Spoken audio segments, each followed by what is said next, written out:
हे संभाजी ब्रिगेडचे नाव छत्रपती संभाजी ब्रिगेड करण्याच्या विषयावरून संभाजी ब्रिगेडचे प्रदेशाध्यक्ष प्रवीण गायकवाड यांना काही कार्यकर्त्यांनी गाडीतून उडून काळे फासले। या घटनेचा निषेध करत संभाजी ब्रिगेड पंढरपूरच्या वतीने पंढरपूर येथील छत्रपती शिवाजी महाराज चौकामध्ये प्रवीण गायकवाड यांना 200 लिटर दुधाने दुग्धाभिषेक घातला।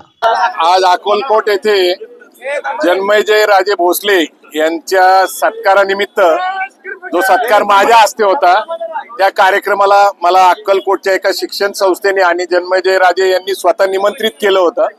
त्या कार्यक्रमाला मी गेलो असताना त्या ठिकाणी स्वागताच्या ठिकाणी फटाके वाजत होते आणि त्या ठिकाणी अचानक काही कार्यकर्त्यांनी म्हणजे आपले दीपक काटे जे शिवधर्म फाउंडेशन संघटना चालवतात, ते भारतीय जनता पार्टीचे सरचिटणीस आहेत, त्यांनी माझ्यावर अचानक हल्ला केला आणि तो हल्ला म्हणजे त्यांनी माझ्यावर काळं तेल टाकलं, वंगण टाकलं आणि त्यांची तिथं आमच्यावर झटापटी झाली। परंतु जो प्रकार मी पाहिला, स्वतः दीपक काटेंनी जो केला माझ्या बरोबर, ते तिथं जे काही कार्यकर्त्यांनी मला संरक्षण केलं, त्यावरनं मला निश्चित कळतं की दाभोळकरांचं जे प्रकरण घडलं होतं, त्यांची हत्या झाली, त्यानंतर पानसरेंची हत्या झाली, कलबुर्गींची हत्या झाली, गौरी लंकेशची हत्या झाली, ही 2014-19 मधल्या घटना आहेत, त्या मधल्या काळामध्ये थांबल्या होत्या।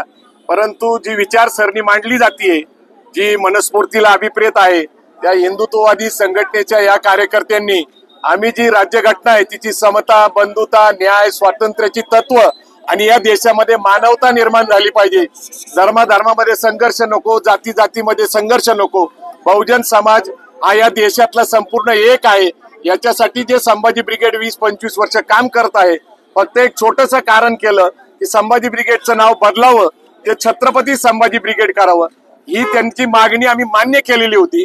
धर्मदाय आयुक्ताकडे दुरुस्ती करायची आहे, तर ती टेक्निकल बाजू आहे आणि एक अडचण अशी आहे की सचिन कांबळे नावाच्या एका मुलाने संभाजी ब्रिगेड संघटनेचा छत्रपती संभाजी ब्रिगेडचं ऑलरेडी रजिस्ट्रेशन केलेलं आहे, त्यामुळे धर्मदाय आयुक्ताकडे एकाच नावाने 2 संघटना रजिस्टर करता येत नाही। परंतु एक निश्चित आहे की छत्रपती संभाजी ब्रिगेड नाव करण्याच्या निमित्ताने संभाजी ब्रिगेडचा विचार दाबण्याचा प्रयत्न केलाय।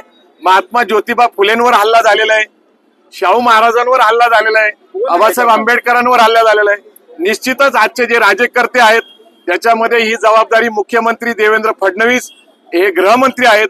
त्या ठिकाणी एवढा मोठा कार्यक्रम असताना कुठलाही बंदोबस्त नाही पोलिसांचा, पोलीस याच्यामध्ये सामील आहेत हे सिद्ध झालेलं आहे। कारण ज्यांना अटक झालेली आहे त्यांच्यावर FIR मध्ये जी कलम लावायला पाहिजे ती लावली जात नाहीये आणि महाराष्ट्र सरकारच्या अनेक मंत्री आणि गृहमंत्र्याच्या ऑफिस मधनं फोन येत आहेत अक्कलकोटच्या पोलीस स्टेशनला की बाबा यांना सवलत द्या, यांना मदत करा।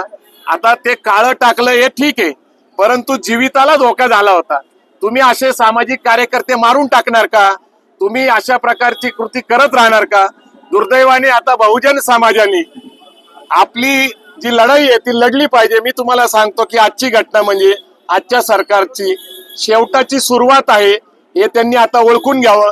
मी जरी मराठा समाजाचं काम करत असलो तर गेली 25 वर्ष संपूर्ण बहुजन समाज, मुस्लिम समाज, ख्रिश्चन समाज, जो समाज इथं काम करतो त्याच्याबरोबर मी काम करतो। बहुजन समाजावरचा हा हल्ला आहे, हा प्रवीण गायकवाड किंवा संभाजी ब्रिगेडवरचा हल्ला नसून हा मराठा समाज आहे, बहुजन समाज आहे, याच्यावरचा हल्ला आहे। हा फुले शाहू आंबेडकरांच्या विचारावर हल्ला आहे आणि याचा जो विचार समाज करल तो समाज करल। मात्र एक निश्चित आहे की महाराष्ट्र असुरक्षित आहे, हे अनेक वेळा सिद्ध झालेले। वेगवेगळ्या प्रकारच्या SIT असतील, त्यानंतर वेगवेगळ्या इन्क्वायरी असतील, अनेक राज्यकर्ते शरण गेले, पण आम्ही प्रामाणिक विचाराचे कार्यकर्ते त्यांना शरण जाऊ शकत नाही। आणि म्हणून ही जी विचाराची लढाई आहे, सामाजिक समतेची लढाई आहे, याच्या विरुद्ध मनस्फूर्तीच्या विचाराची जी लढाई आहे ती चालूच राहणार आहे। यांनी गांधीजींची हत्या केली, त्या गोडसेंचं समर्थन केलं जातं, त्यामुळं अशा हिंसक प्रवृत्ती महाराष्ट्रात आहेत। आम्ही सरकारचं संरक्षण घेणार नाही। मला त्यांनी सांगितलं की तुम्हाला पोलिसांचा बंदोबस्त देतो, मी त्यांना सांगितलं की मी जोपर्यंत संभाजी ब्रिगेडचा अध्यक्ष आहे तोपर्यंत मी कधीही कुणाचं संरक्षण घेणार नाही। माझे कार्यकर्ते, बहुजन समाज माझं संरक्षण करल, ही त्यांची जबाबदारी आहे। मी त्याच्यासाठी पोलिसांचं संरक्षण घेणार नाही, माझा सरकारवर विश्वास नाही।